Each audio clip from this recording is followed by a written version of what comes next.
this is always an exciting time of the year. You know, you get together in August to hopefully get a chance to play in the Final Four, and our guys earned that the other end. Well, they earned it throughout the season, but earned their chance to get into this tournament with what they did last night, and as did Pep. You know, and Pep played a real good Loyola team and two really evenly matched teams, and you know, I have a lot of respect for what they do. I think they gutted it out and earned that win last night.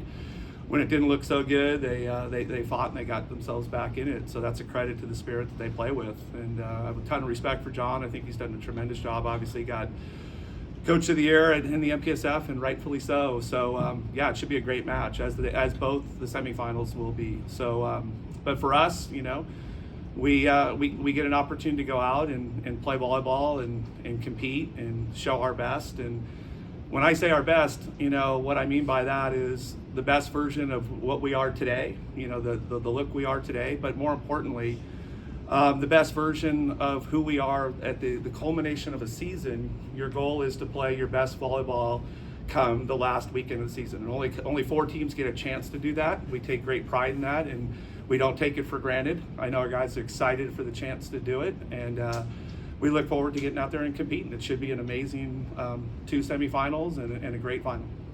Thanks, Coach. Vinny, Joe, take it away. Vane Lips here from Off the Block. Question for Moni and Kellen. Looking at Pepperdine, what do you feel are the biggest challenges that they pose for you as a team? Go for it, Kellen. Yeah, they're really scrappy. They got a lot of fight. They don't give up. They've lost a lot of first sets, and they come back and win it, like you guys saw last night. So we just got to keep fighting and, yeah, fight till the end. Yeah, similar to what Kellen said, they have a lot of momentum right now, coming off big wins in the tournament and conference, and now against Loyola. So we know they're going to come in. They have nothing to lose, and they're going to go in and try to take us down. Coach, you played them earlier this season. It feels like a millennium ago, but it was only 3 months.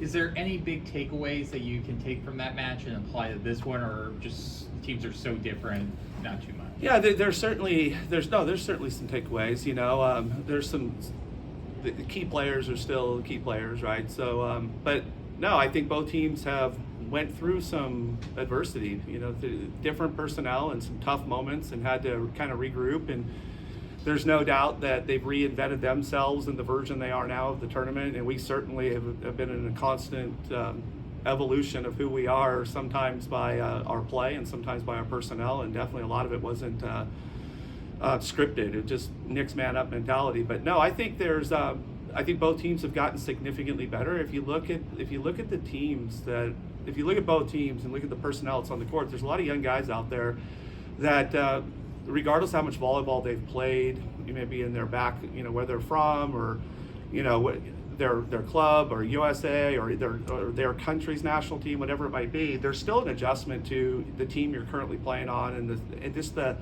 brand of volleyball we play in the NCAA, and then just the way our season works. So I really think that both teams are settling in and playing at a really good level right now, and but I still think there's, you know, I think Barnett's had obviously a great season, and he's gotten significantly better as the season went on. Harkey's carried a huge load for them, and they, you know, Dyer runs a great offense, and they're passing the ball really well, and they're serving the ball really well, and that's what no team here at this point is not doing those things.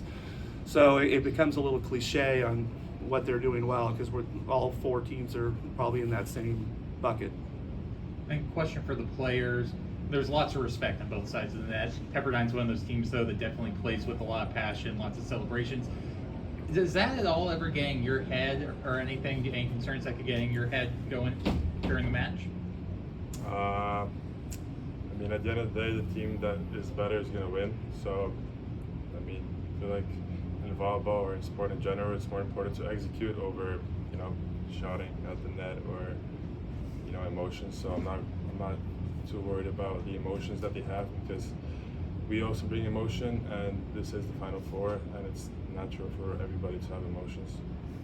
Yeah, something we say is like stay on our side, so we're not going to give in to if there's like any trash talking or anything like that. We're just going to play our game, focus on our side, focus on our team. Alan, I want to ask you, this is just helping us learn more volleyball and what you see. when you kind of come up with a game plan and you're looking, okay, we want to target this player serving wise, what's some of the things that go into that you make decisions of? And then during the match, what's kind of the process in making the changes on who you may target? Sure you want to have this conversation today? No. Yeah. Like, I just look at the end of the day, there's only a few options. You're either going to target some guys, or you're going to try to blow them up, or you're going to try to disrupt the distribution patterns of a team. What we like to do is do a combination of all three and have ebbs and flow of that throughout the match, with different servers at different times, with different serves and different philosophies. Now that sounds like I just gave you every option you can, and I did.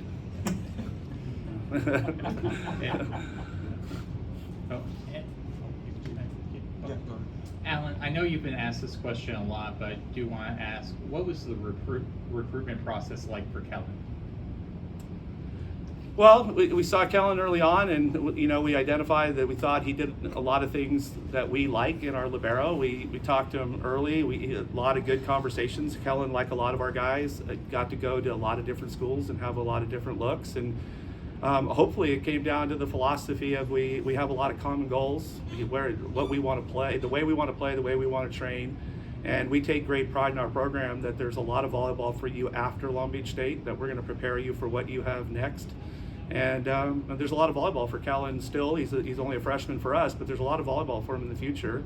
And I think there's a common goal there of that we're not just prepping him to be a very good libero in the NCAAs. We're prepping him to be the best libero he can and have the best career he can. And I think then those goals and those approaches, I think, kind of collaborated and worked together well. And I think both sides felt pretty good that it was most likely going to be Long Beach because of the way we both went about our business. And Kellen, I want to ask you, you replaced on the court such a beloved figure in Mason Briggs. I have to imagine, was that pressure at all for you going in trying to be that? What were the conversations like of, hey, you don't have to be Mason, just be yourself? Yeah, exactly that. I don't have to be Mason, just be myself. And yeah, I mean, you can look at it as like, yeah, I have to be as good as him, better than him, but I don't know, like, that's not my focus. The focus is to win the tournament and to be the best team in the nation. But in terms of playing after him, yeah, it's super nice to have such a great libero to look after and like mentor in a way too. Like it's not a like very well known position. There's not a lot of liberos that you say like, oh, this guy, this guy, this guy, this guy. So it's nice to have one of those like big liberos to look up to, like high school going to college. Joe McCurdy with Volleyball Mag. Kellen and Moni, this has been quite a journey for you guys. How do you think your skill as a player has grown since joining this program? Yeah, I've learned a lot. Like, there's definitely been times where I was like, wow, like, I don't think I'm good at all. But, yeah, it's like just part of it. It's where you learn the most. But especially with Moni's taught me a lot just because he's played at such a high level. But just everyone on my team is at a high level. So, like, trying to get up to their level and just learning the game and stuff like that, I think I've grown a lot. I've learned a lot of every aspect of the game, but I think I want to talk more about how, like, the team, the grit, all the stuff that they don't teach you in Europe or in pro volleyball, where you just have to play there and perform well. Or here it's more of like, like a family, like a gathering, like a brotherhood. And I think that's kind of like the most out of like the thing that I've learned the most, and I'll take away from here. Coach Knight, what has it been like to have these two players a part of your family, a part of this family, and being able to coach them this season? Yeah, it's great. You're a lot better coach when you have good players. And Kellen's done a great job and has grown so much. And with Moni, because he is kind of reinvented in the collegiate game, the way the setting position is played, it's not something like it's been, most of our setters have played volleyball this way. So therefore, we've had to adapt to some of his strengths and try not to put, the reins on him and pull him in and make him look like the other setters maybe that we've had over the last, since I've been coaching. And at the same time, we have to have a collective identity and some parameters of the way we want to run our offense. So there's there's that communication. But the number one thing that my goal is to make sure that we're not going to take away the very best thing that Moni brings to the court, and that is his volleyball IQ and his athleticism, and to play all parts of the game. So at times, probably in the fall and early in the season, it probably looked like it was very, very loose, and that was to make sure that we could rein it in instead of ask him to get boxed in. And I think that relationship is pretty special, and the impact that he's had on volleyball this season is amazing. There's a lot of athletic departments out there that are enjoying their business office returns for all the sellouts that happened throughout the country, and a lot of that was due to kind of the craziness behind the season and what Moni brought to our team. So it's been a special journey. It's a lot of fun, and I know that this is the tournament that we've earmarked. This is where I know that both these guys, why they came to Long Beach State, and I expect them to play great and have the time of their life. And then to follow up on that, Coach, a lot of talent on this team. Moni has brought a lot of eyes to this sport, but you're still not seeing, ESPN, NCAA kind of uplift that. Why do you think that is? I'm way above my pay grade. I would like it to be better. I think I've made my statements over the years about what I believe, and I still believe those things, but right now my focus is 100% on making sure Long Beach State plays great tomorrow. And on top of that, Moni, the ABCA awards are tonight. Any expectations going to that, or are you focused on Saturday?